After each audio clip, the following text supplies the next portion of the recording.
आहिस्ता वेकेंट स्वर, एक सादी से रहन सहन वाली आम सी लड़की। कहते हैं ना, जैसे गुलाब अपनी खूबसूरती और हसीन खुशबू के लिए जाना जाता है, वैसे ही आहिस्ता अपने चुलबुले व्यवहार, भोलेपन और सुरीले मधुर आवाज़ के लिए जानी जाती है।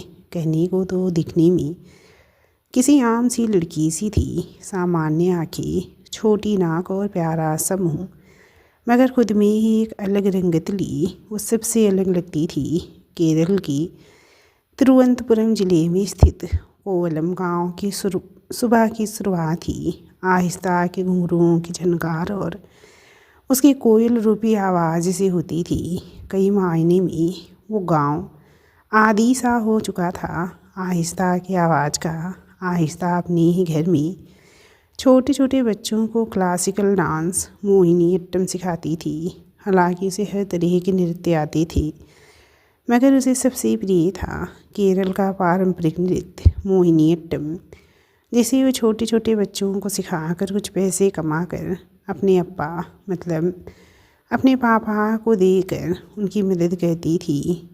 उसके पापा कोवलम गांव के ही एक छोटे से स्कूल में अध्यापक हैं, जिनका स्वभाव भी अपनी बेटी की तरह ही शांत और सौम्य है। या कहा जाए, आहिस्ता ही अपने अप्पा कृष्णस्वामी वेकेंट सर की तरह है। आखिर औलाद अपने जन्मदाता पर ही तो जाती है।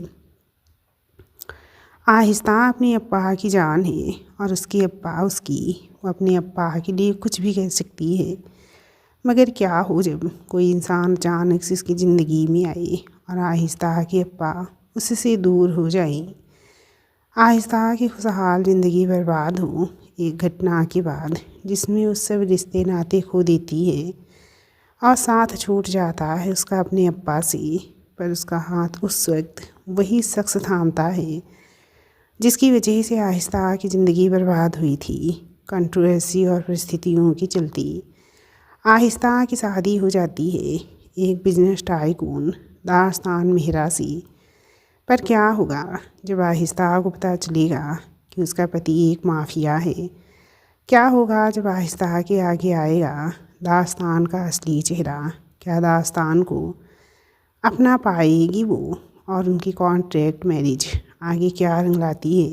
तो चलिए फिर कहानी में आगे बढ़ती हूँ। यहाँ तक अगर आपने कहानी पढ़ी है, आपको अच्छी लगी हो, तो मैं आप लोगों से हाथ जोड़ कर प्रार्थना करती हूँ फ्रेंड्स, प्लीज़ चैनल को सब्सक्राइब करके बेल आइकन को ऑल पे सेलेक्ट कर ली कहानी के सभी पार्ट्स को पाने के लिए।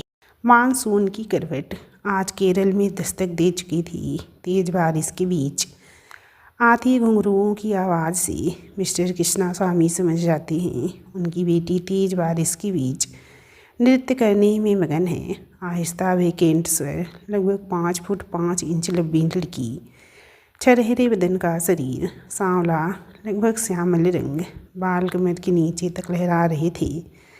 तकरीबन शाम के 4 बज रहे थे जब मिस्टर कृष्णास्वामी स्कूल की छुट्टी के बाद जल्दी जल्दी घर आए, ताकि इतने ख़राब मौसम में उनकी बेटी आहिस्ता घबराई नहीं। पर उन्हें क्या मालूम कि वो तो बारिश को महसूस करने में मगन थी। कृष्णास्वामी जी अपनी बेटी आहिस्ता को देख मुस्कुराते हैं और आवाज़ लगाने लगी, सर्दी हो जाएगी, जल्दी से इधर आहिस्ता। हाँ पाई। आहिस्ता भागती हुई आंगन से बरामदे में आई और अपने अप्पा के हाथ से टिफ़िन लेकर रसोई में अपने दुपट्टे का पानी निचोड़ते हुए भागी। अंदर पहुंचकर टिफ़िन को एक जगह खोल कर रख सीधा उसने दूध पकने को चढ़ा कपड़े बदलने चली गई। कृष्णास्वामी जी कमरे में से सूखे कपड़े पहनकर बाहर बरामदे के झूले पर आकर बैठे हुए बारिश को देख रहे थे और साथ ही बारिश की बूंदों को आसमान से होकर ज़मीन से मिलते देख वो सोचती हैं जैसे बूंद आसमान से दूर हुई, उसी तरह जल्दी ही उनकी आहिस्ता भी कल्याणम करके दूसरे शहर चली जाएगी। आहिस्ता कॉफ़ी ली झूले पर आकर बैठ गई और अपने अप्पा को किसी गहन विचार में मगन देख अपने हाथ में ली 2 कॉफ़ी के कप में से एक कप आगे कर अपनी चाशनी से मीठी आवाज़ में पूछी, अप्पा क्या सोच रहा? यही कि तू जल्दी ही चला जाएगा मेरे को और इस घर को छोड़ फिर मैं कैसे रहेगा। कृष्णा स्वामी अपनी यूजुअल साउथर्न एक्सटेंट में बोली, नहीं अप्पा, मैं हमेशा तेरे साथ है। हर वीकेंड मिलने आएगी, अनुज को बोलेगी कि मुझे मेरे घर ले चल। आहिस्ता अपने अप्पा के गले में हाथ डाल उनके ऊपर झूलते हुए बोली, ससुराल है तेरा, वहाँ अच्छे से रहना, वरना लोग कहेगा बिना अम्मा की बेटी को बाप अच्छे संस्कार नहीं दे पाया। कृष्णा स्वामी उसके बालों पे थपकी देते हुए बोली। आहिस्ता मायूस होकर मुंह बनाकर बोली, अगर अप्पा तेरे बारे में कोई बोला तो मैं मुंह तोड़ देगी। कृष्णा स्वामी जोर से हंसने लगी। वो आहिस्ता को अपने गले से लगा कर बोली, अनुज बहुत अच्छा लड़का है, तेरे को हमेशा खुश रखेगा। मगर आहिस्ता कहीं खोई हुई यही सोच रही थी कि उसके अप्पा की बात सच हो और अनुज उसका एक केयरिंग पार्टनर बने। आहिस्ता झूले से उठते हुए बोली, अप्पा परसों मेरी सहेली कावेरी का बर्थडे है, शहर जाना होगा, मैं जा सकता है? ठीक है, पर रात होने से पहले आ जाना, पर कल कहीं नहीं जाना क्योंकि अनुज और उसकी फैमिली आ रही है तुझसे मिलने। कल्याणम के पहले एक बार तुम दोनों मिल लो एक दूसरे से। आहिस्ता के अप्पा उसे समझाते हुए बोले और कॉफ़ी पीने के बाद अपना और आहिस्ता का कप उठा कर किचन में चले गए। आहिस्ता के दिल में एक बेचैनी सी उमड़ रही थी। अनुज से मिलने के नाम पर रात में भी झमाझम बारिश हो रही थी, मानो बादल बस नीचे ही गिर पड़ेगा पानी के साथ। खाने के बाद सब काम निपटा गया। आहिस्ता खिड़की से बाहर देखते हुए ठंडी हवाओं को महसूस करने लगी। आहिस्ता के जन्म के कुछ साल बाद उसकी अम्मा का देहावसान हो गया। उसके बाद से आहिस्ता के अप्पा इसका ख्याल रख रहे थे। आहिस्ता बचपन से ही आम बच्चों से थोड़ी अलग थी, धीर गंभीर और एक गुणवान लड़की, और घर के काम के साथ साथ पढ़ाई में भी अव्वल। पर आगे वो अपने पारंपरिक नृत्य को बढ़ाने और पहचान देने का सोच डांस क्लास चालू की। पर उसे अब बस एक ही चिंता सता रही थी कि उसका होने वाला पति क्या शादी के बाद भी उसे ऐसी क्लास चलाने की मंजूरी देगा जिसके लिए उसे कोई बड़ी रकम नहीं मिलती, बस सुकून मिलता है। अनुज कृष्णा स्वामी के दोस्त का बड़ा बेटा था जिसे एक नज़र में कृष्णा स्वामी अपनी आहिस्ता के लिए पसंद कर ली। हालांकि हैसियत में वो कहीं ऊपर थे, पर कृष्णा स्वामी अपनी पूरी कमाई और जो कुछ उनके पास था आहिस्ता के नाम कर दी थी। इसीलिए वो लोग शादी के लिए हाँ भी बोले थे, वरना अनुज इतना गोरा और उसे गहरे रंग वाली लड़की से शादी करना नागवारा था। अगली सुबह आहिस्ता उठकर घर को अच्छे से सजा धजा चुकी थी और रसोई में भी मेहमानों के लिए नाश्ते का इंतज़ाम करने लगी। कृष्णा स्वामी जी उसे मना किए थे कि वो बाहर से नाश्ता कराएंगे, पर आहिस्ता बोली कि उसे खुद से बनाया नाश्ता सबको खिलाकर खुशी मिलेगी। सुबह 9 बजे तक अनुज और उसके अप्पा अम्मा, साथ में एक छोटा भाई और बड़ी बहन आ जाती हैं।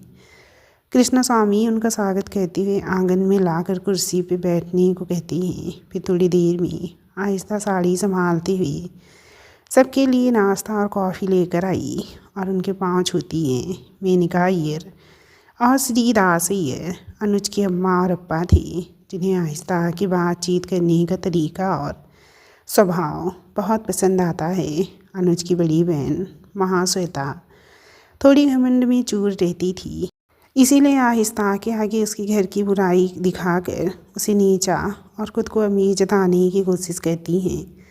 पर कृष्णा स्वामी जी की ओर देख बस आहिस्ता खामोश ही रहती हैं। अनुज का छोटा भाई कुमार भी आहिस्ता से ढेर सारी बातें करता है। फिर आहिस्ता और अनुज छत पे बात करने जाती हैं।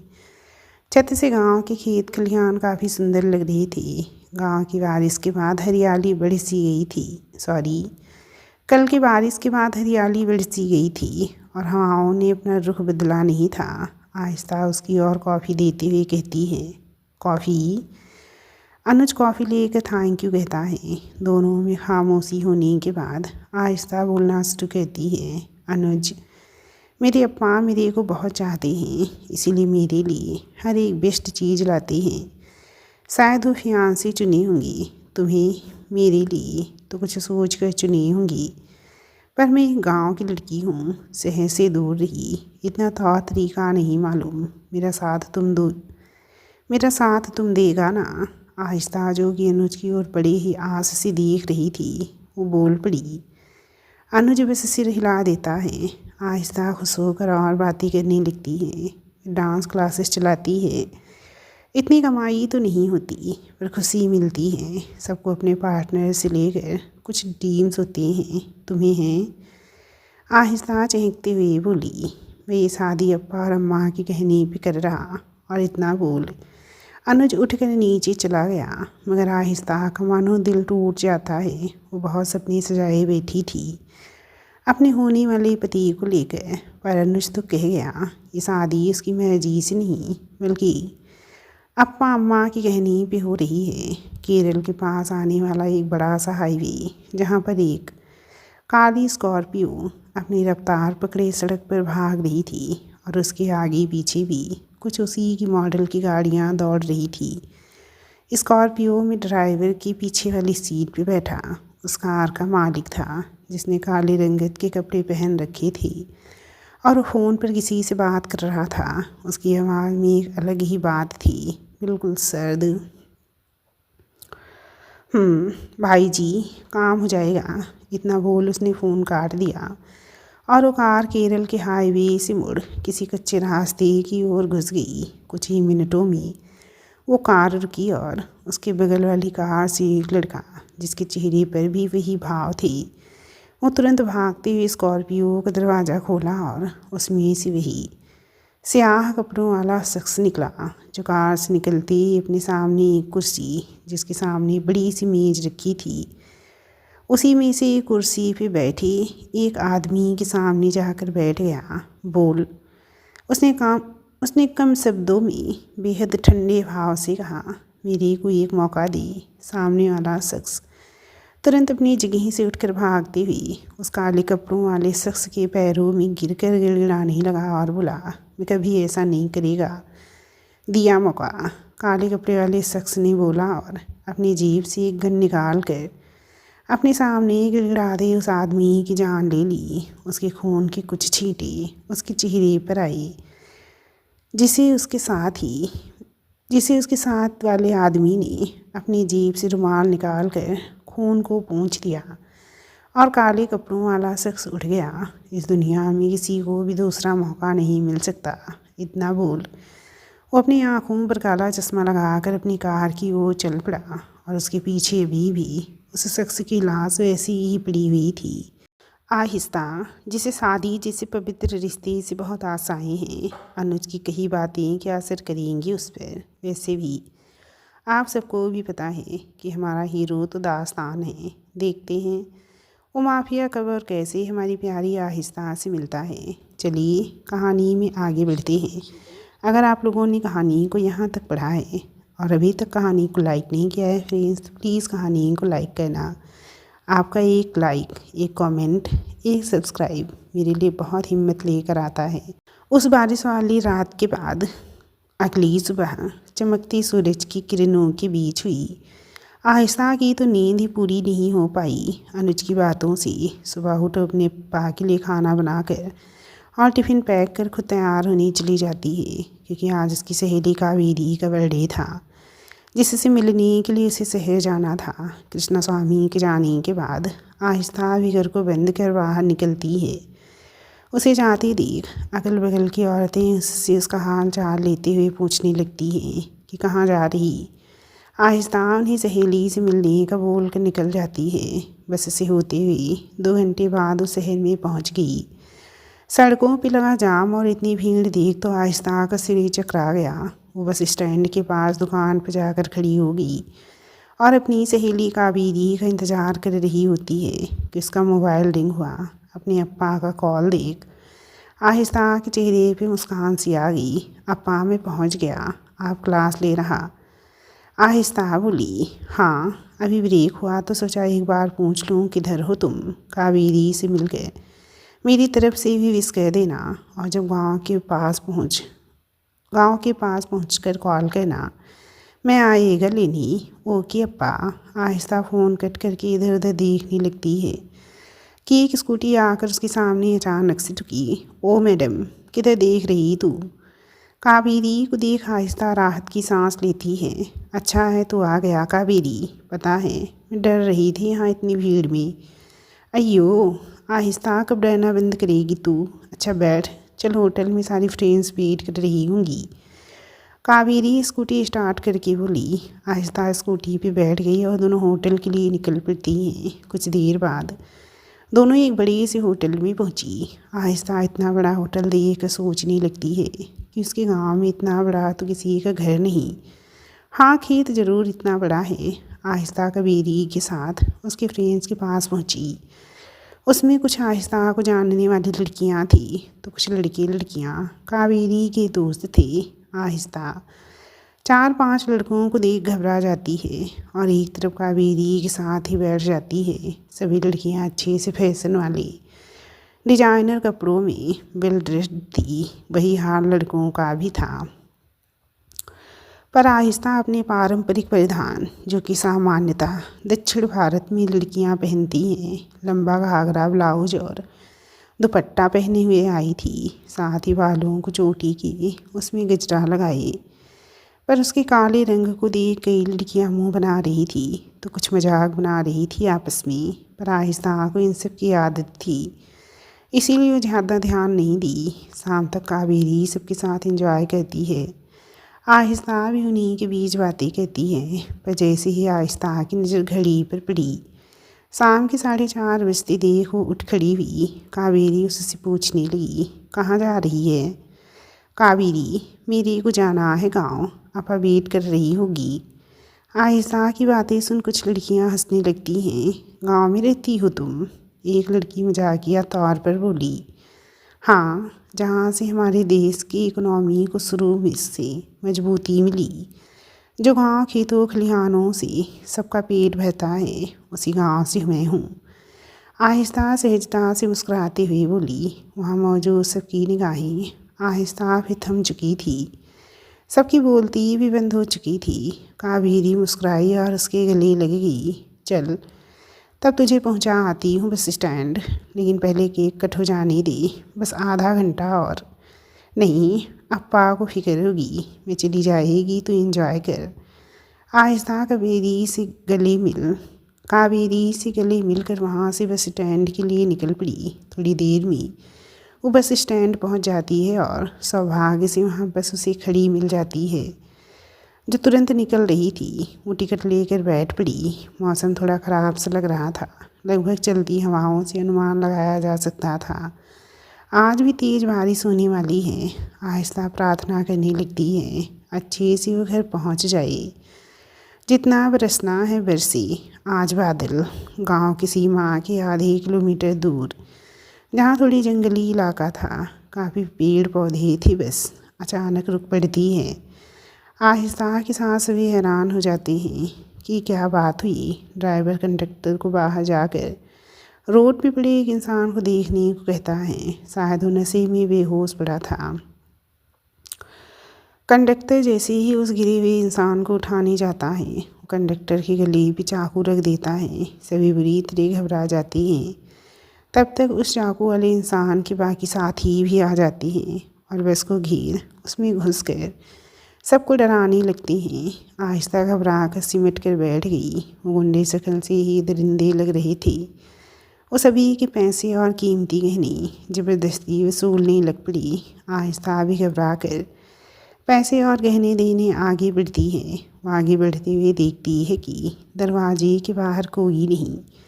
मौका पाते ही आहिस्ता अपने पर्स से गुंडे के हाथ पे मारती है। उसका चाकू गिर पड़ता है। तभी बाकी आदमी उस गुंडे को पकड़ लेते हैं। वो गुंडा आहिस्ता को गुस्से में देख कर बोला, तुझे छोड़ेगा नहीं, देखना तेरे साथ में क्या क्या करेगा। आहिस्ता घबरा कर बस से उतर कर पैदल ही दौड़ते हुए भाग पड़ती है। उसका गांव यहाँ से 5 किलोमीटर की दूरी पर ही था। वो सुनसान रास्ते पर घबराई हुई भाग रही थी। पर्स में पड़ा मोबाइल फ़ोन भी डिस्चार्ज होकर स्विच ऑफ हो चुका था। वहीं दूसरी ओर कृष्णा स्वामी बार बार आहिस्ता को कॉल कर चुके थे, पर इधर से कोई जवाब नहीं आया। आहिस्ता भागती हुई कच्चे रास्ते पर आती है। कि एक जोरदार आती कार से डर कर वो दूसरी ओर मुड़ती है और सीधे कीचड़ में जा गिरती है। वो कार भी झट से रुक पड़ी। आहिस्ता अपने कपड़े पर सनी कीचड़ को देख परेशान हो जाती है और चिल्लाने लगती है। कार से एक 6 फुट लंबा ब्लैक 3 पीस सूट पहने शख्स बाहर आया। उसके साथ और कोई नहीं था, मतलब कार वही चला रहा था। देख कर चला करो। अयो, अंधी है तुम और मुझे बोलती है? आहिस्ता कीचड़ से निकलते हुए बोलती है। वो शख्स आँखों से काला चश्मा हटा लेता है। आहिस्ता एक पल के लिए उसे देखती रह जाती है। दूध सी गोरी चमड़ी, काली गहरी आँखें, लंबा कदकाठी उस लड़के को और आकर्षक बना रहा था। वो लड़का आहिस्ता के आगे हाथ हिलाते हुए पूछ रहा है, सच में अंधी के साथ बहरी हो? नहीं, तुमको सॉरी बोलनी चाहिए। तो झगड़ती है मुझसे? मैं झगड़ती नहीं, झगड़ता है। 1 मिनट, मैं झगड़ता भी नहीं, झगड़ती तुम। वो लड़का सिर पे हाथ रख कर गहरी सांस लेकर बोला, इतनी बारिश में सुनसान रास्ते पे कहाँ जा रही? ये इलाका फ़िलहाल ठीक नहीं, अगर पास जाना है तो मैं छोड़ देता हूँ। आहिस्ता तेज़ हो रही बारिश को देख कर सोची, अगर पैदल गई तो भी काफ़ी रात हो जाएगी। अप्पा बहुत परेशान होगा। आहिस्ता उसकी ओर देख कर बोली, हाँ, कोल्लम गांव चलेगी? नहीं, मैं सिर्फ चलेगा। आहिस्ता सिर पीट, हाँ तो चलो। वो लड़का आहिस्ता के गीले और कीचड़ से सने कपड़े को देख कर बोला, अंदर मेरे कपड़े हैं, चाहो तो बदल लो। आहिस्ता सकबरी निगाहों से बोली, क्यों? ठीक है, चलो बैठो। वो लड़का कार में बैठकर कार स्टार्ट कर देता है। आहिस्ता पीछे जाकर बैठती है। वो लड़का रास्ते भर खामोश चेहरा लिए ड्राइव कर रहा। उसकी नज़र जब आहिस्ता पे पड़ी तो बिना मुड़े ही बोल पड़ा, मेरा जैकेट ले लो। आहिस्ता को ऐसे भी कुछ ओढ़ने के लिए चाहिए था, क्योंकि उसके गीले कपड़े शरीर से चिपक रहे थे और उसे खुद को ढकना था। वो जैकेट को पहन लेती है। थोड़ी देर में कार गांव के एंट्रेंस के पास आकर रुकी। आहिस्ता कार से बाहर निकल कर उस लड़की को थैंक्स बोलती है और जैकेट निकालने लगी कि वो बिना कुछ बोले अचानक से कार स्टार्ट कर तेज़ी से निकल गया और एक बार मुड़कर आहिस्ता की ओर देखा भी नहीं। आहिस्ता जल्दी जल्दी गांव के अंदर जाते हुए अपने घर पहुंची। रास्ते में लोग इसे ऐसे देख आपस में बातें करने लगी। गांव के कुछ आदमी उसे एक लड़की के कार से उतरते देख और आहिस्ता के शरीर पर उसी लड़की का जैकेट होगा, ये सोचकर लोग तरह तरह की बातों में लगे हैं। आहिस्ता जैसे घर पहुंची, कृष्णा स्वामी उसे गले लगा लेते हैं। अप्पा, तुम्हारा कपड़ा गंदा हो जाएगा, मेरे कपड़े पे कीचड़ लगी है। आहिस्ता दूर होते हुए बोली। कृष्णा स्वामी अपनी आँखों में नमी साफ करते हुए बोली, तुमको नहीं पता मैं कितना डर गया था। अगर तुम्हें ज़रा देरी होती मैं निकल पड़ता बारिश में खोजने। अप्पा मैं ठीक है, बस में कुछ गुंडे घुस आए और मैं चकमा दे दी और भाग आई तो कीचड़ में गिर गई। एक लड़का मुझे छोड़ी पर उसका जैकेट रह गया मेरे पास। कृष्णा स्वामी आहिस्ता से उसके गालों पर हाथ रख कर बोले, पहले जाकर नहा कर कपड़े बदलो और गर्मा गर्म कॉफ़ी लेकर आता हूँ मैं। आहिस्ता कमरे में जाकर कपड़े निकाल कर आंगन में बने बाथरूम में जाकर कपड़े उतारने लगती है। तभी उसकी नज़र जैकेट पे पड़ती है। वो सोचने लगती है कि वो लड़का कौन था। जो भी था मदद कर गया, कभी मिला तो उसे उसका जैकेट वापस कर देगी। यही सोच कर आहिस्ता जल्दी से नहा कर कपड़े धुल कर बाहर आती है। उसके अप्पा गर्म कॉफ़ी ली उसका इंतज़ार कर रहे थे और दोनों साथ में कॉफ़ी पीने लगते हैं। आहिस्ता कॉफ़ी पीते हुए अपने अप्पा को देख रही होती है। कृष्णा स्वामी उसे ऐसे देखते हुए पूछी, क्या हुआ, तुम मुझे घूर क्यों रही हो? अप्पा, गांव वाले मुझे अलग नज़र से देख रही थी। आप नहीं पूछेंगे वो लड़का कौन था जिसका जैकेट मेरे शरीर पर था? अप्पा, सच में मैं पहली बार उसे मिली। आहिस्ता, तुम मेरा जान है, मुझे तुम पे पूरा भरोसा है। लोगों की बातों पर मैं ध्यान नहीं देता। अभी मुझे तुम्हारे कल्याणम पर ध्यान देना है। कल वो लोग रिंग सेरेमनी की डेट बताएगा। आहिस्ता फीकी मुस्कान दे देती है और कॉफ़ी पीने लगती है। रात में आहिस्ता करवट बदलते हुए अपनी शादी के बारे में ही सोच रही थी। जल्दी ही वो नींद के आगोश में चली जाती है। अगली सुबह आहिस्ता की नींद अचानक से एक तेज आवाज़ से खुल पड़ी। वो आवाज़ कृष्णा स्वामी के चिल्लाने की थी। आहिस्ता उनके कमरे में गई तो कृष्णा स्वामी मोबाइल फ़ोन पर गिड़गिड़ा रहे थे। मेरी बेटी बहुत अच्छी है। तुम लोगों को कोई गलत खबर दिया, मेरी बात सुनो, रिश्ता मत तोड़ो। आहिस्ता परेशान होकर कृष्णा स्वामी के हाथ से मोबाइल लेकर स्पीकर पर कहती है तो उधर से आई आवाज़ से उसके पैरों तले ज़मीन खिसक गई। एक तो काली लड़की, ऊपर से काला चरित्र। हमें तुम्हारे गांव वाले ही बताए कि कैसे कल वो दिन भर गायब थी और रात में एक लड़की के कार से निकली उसके कपड़ों के साथ। हम लोगों को ऐसी लड़की नहीं चाहिए। और कॉल कट हो जाता है। आहिस्ता की आंखों में आंसू आ जाते हैं। आहिस्ता खुद से कहने लगी, नहीं, मैं तो कावेरी के साथ थी। मैं उसे बुलाएगी अप्पा और सबको बताएगी कि। जैसे ही वो कृष्णा स्वामी की ओर मुड़ती है वो ज़मीन पर गिरे होते हैं। आहिस्ता चीख पड़ती है और अपने अप्पा को जगाने लगती है। उसके अप्पा सीने पर हाथ रखकर चीखते हैं। आहिस्ता मोबाइल पर डॉक्टर को बुलाने को कॉल करती है। अप्पा, बस थोड़ी देर में डॉक्टर आएगी, तुम ठीक हो जाएगा। कृष्णा स्वामी आहिस्ता के हाथों को कसकर पकड़े और बोली, आहिस्ता, तुमको हमेशा खुश देखना चाहता था, मगर आज तुम्हारे बारे में सब सुनकर मैं टूट गई। तुम इस गांव में मत रहना, कहीं और जाकर खुशी से रहना जहाँ कोई तुम्हें गलत ना समझे, तुम्हारे गुणों से पहचाने। मैं तुमसे बहुत प्यार करता है बच्चा। और यह आखिरी शब्द निकले कृष्णा स्वामी जी के मुख से। उनके प्राण पखेरु उड़ चुके थे कहीं दूर, जो कभी वापस नहीं आ सकते थे। उनकी आंखें खुली हुई अभी अपनी बेटी को देख रही थी और हाथ जो कुछ क्षण पहले आहिस्ता के हाथों को पकड़े थे अब उनकी भी पकड़ ढीली हो चुकी थी। आहिस्ता अपने अप्पा को आंखें फाड़े देख रही थी। उसके होंठ कांप रहे थे कि तभी एक चीख उसके मुंह से निकल पड़ी, जिसे सुन उसके सभी पड़ोसी भी उसके घर के सामने आ गए। साथ ही कृष्णा स्वामी के घर के सामने आते जाते लोग भी अपनी जगह पर से आती आहिस्ता के दहाड़े मार कर रोने की आवाज़ें सभी को एक अनहोनी की आशंका दे रही थी। आहिस्ता के कुछ पड़ोसी जब कृष्णा स्वामी जी के घर के भीतर गए तो उनके सामने वो नज़ारा था जो किसी ने इतनी जल्दी देखने का सोचा भी नहीं था। उनके सामने आहिस्ता अपने अप्पा से लिपटी हुई बिलक बिलक कर रो रही थी और कृष्णा स्वामी जी का निष्प्राण शरीर अपनी आंखें खोले बस ज़मीन पे गड़ा हुआ था। सभी औरतें तुरंत आहिस्ता के पास भागती हुई गई और उसे उसके अप्पा से दूर करने लगी। यही तो होता है हमारा समाज। जब कल आहिस्ता अपने अप्पा के साथ नहीं थी तो लोग तरह तरह बातें बना रहे थे और आज वही लोग उसे उसके अप्पा से दूर खींच कर ले जा रहे थे।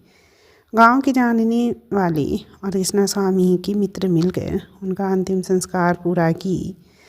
दोपहर से शाम हो गई। धीरे धीरे सभी अपने घर चले गए। जाते जाते कुछ लोग तो आहिस्ता को सुना गए खुद ले बीती अपने अप्पा की ज़िंदगी। वो पढ़ाए लिखाए और ये ऐसा करतूत कर उनके भरोसे को आग लगा दी। सबके जाने के बाद अंधेरे कमरे के सिवाय कुछ नहीं बचा आहिस्ता की ज़िंदगी में।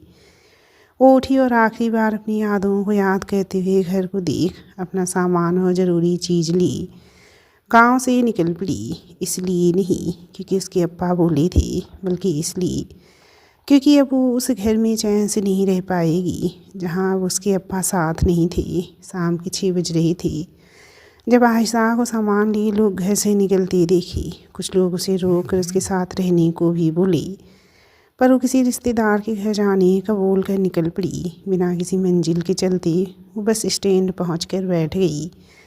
वहाँ वो अकेली बैठी थी कि तभी वही गुंडा आ पहुँचा जिसे वो चकमा दी थी बस में।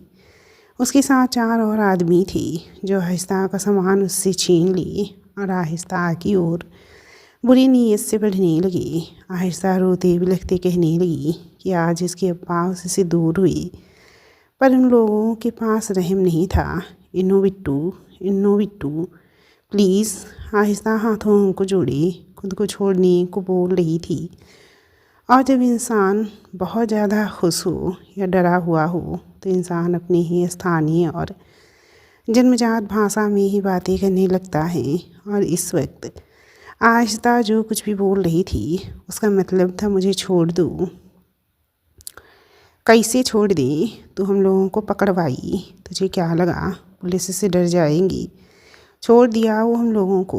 वो गुंडे अपने चेहरे पे बंधे कपड़े को हटाते हुए आहिस्ता की ओर बढ़ते हुए बोली। आहिस्ता अब इतनी डर चुकी थी कि वो क्या क्या करे क्या ना करे कुछ समझ नहीं आ रहा था। वो तुरंत मुड़कर भागने को दौड़ी। तब तक उस गुंडे ने आहिस्ता के दुपट्टे पर झपट्टा मार उसे अपने हाथों में कस लेता है, जिससे आहिस्ता लड़खड़ा जाती है और जाकर सीधा किसी से टकरा जाती है। आहिस्ता की आंखें आंसुओं से धुंधला चुकी थी। जिसे वो अपने हाथों से पोंछती है तो वो जिस इंसान से टकराई थी आहिस्ता सबसे पहले उसकी टाइमेक्स की वॉच ही देखती है जो उसकी कलाई पे बंधी हुई थी। तभी उस इंसान की आवाज़ आती है जो उसके हाथों की तरह बेहद सर्द थी और बेहद जानी पहचानी। दोस्तों, ये कहानी यहीं पे ख़त्म नहीं होती है। कहानी का असली मोड़ तो अभी बाकी है। देखते हैं आहिस्ता की ज़िंदगी में आगे कौन कौन से पड़ाव आते हैं। चैनल को सब्सक्राइब करें, कहानी को लाइक करें, बेल आइकन को ऑल पे सेलेक्ट करें, कमेंट करें, तभी कहानी की रीच बढ़ेगी। कहानी ज़्यादा से ज़्यादा लोगों तक पहुंचेगी, तभी कहानी पे व्यू आएंगे। दोस्तों, ये कहानी अभी अधूरी ही है और अधूरी कहानियाँ सिर्फ सब्सक्राइब करने वालों के लिए पूरी होती हैं। तो प्लीज़ एक बार फिर से कह रही हूँ मैं आप लोगों से, चैनल को सब्सक्राइब ज़रूर कर लेना।